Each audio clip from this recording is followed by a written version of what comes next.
This is Finn, and he's got a huge problem. See, Finn grew up playing video games. His dad handed him a completely age-appropriate game for a young cub, Warcraft 3, Reign of Chaos. But now the gaming landscape has changed, and not for the better. Everywhere Finn looks, he sees the studios responsible for the games he grew up loving, headed straight for the gallows. First, it was Lionhead Studios, then Ensemble. But hey, at least they went peacefully, right? Finn's favorite studio wasn't so lucky. BioWare, the golden child of the RPG genre, announced they'd been acquired by the Eastern Trading Guild. And soon, BioWare's games started to change, for the worse. Despite pouring hundreds of millions of compasses into the effort, it was clear the BioWare of old was gone. The new rendition was just parading around its corpse. The imposters hoped and prayed to capture the magic that made their original game so beloved. But here's the thing, you can't fake brilliance. And depressingly, BioWare's story isn't unique. It's a symptom of something much bigger, and much more common than you'd think. Because when the consequences, like failed launches and hundreds of millions in losses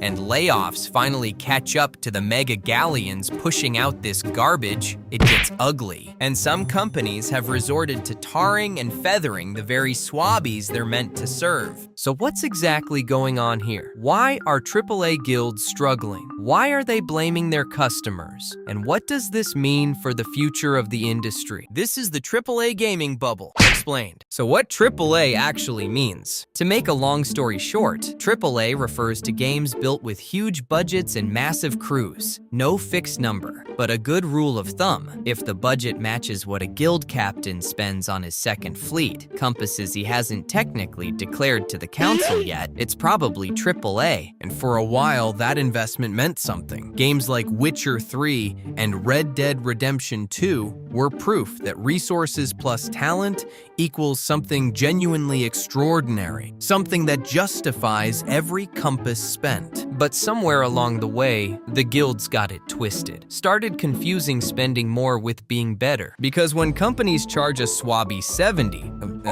80 compasses, or whatever unhinged deluxe pre-order price the monetization crew cooked up that quarter, they're making a promise. This is worth your time, your compasses, and your trust. And as swabbies have found out over the past couple of years, AAA gaming's favorite hobby, besides catfishing its own fans, is breaking that promise. Concord, Highguard, Veilguard, the list goes on. Hundreds of millions of compasses, some lasting a heroic 2 weeks before being erased from existence. So at what point did AAA stop meaning quality and start meaning we spent a lot of compasses on this, so please buy our garbage? And how bad are things really? It's been widely documented that big budget games from AAA studios are guzzling hundreds of millions of compasses, missing sales targets, and incurring devastating losses. Because remember, a single title now routinely costs 300 million compasses to develop, then another 200 million to market. $500 million compasses for one game, and still broken promises, repeated systematically at scale. There's plenty of examples, but let's look at Highguard, the industry's most recent multi-million compass stinker. Swabbies first got a look at Highguard at last year's Grand Game Showcase, the prestigious final slot at the end of the night, a spot typically reserved for major releases. Instead of Elder Scrolls 6 or Crimson Desert, we got Highguard, a game that promised to be a new breed of shooter, despite looking painfully similar to every well-established title already at the docks. But at least they're a scrappy outfit, with some of their crew having worked on Titanfall and Apex Legends, so it can't be that bad, right? Well, that's not entirely true, because according to a report, Wildlife, the studio behind Highguard, was secretly backed by none other than Tencent, the Eastern trading giant, with its fingers in what feels like half the industry. Very, very interesting.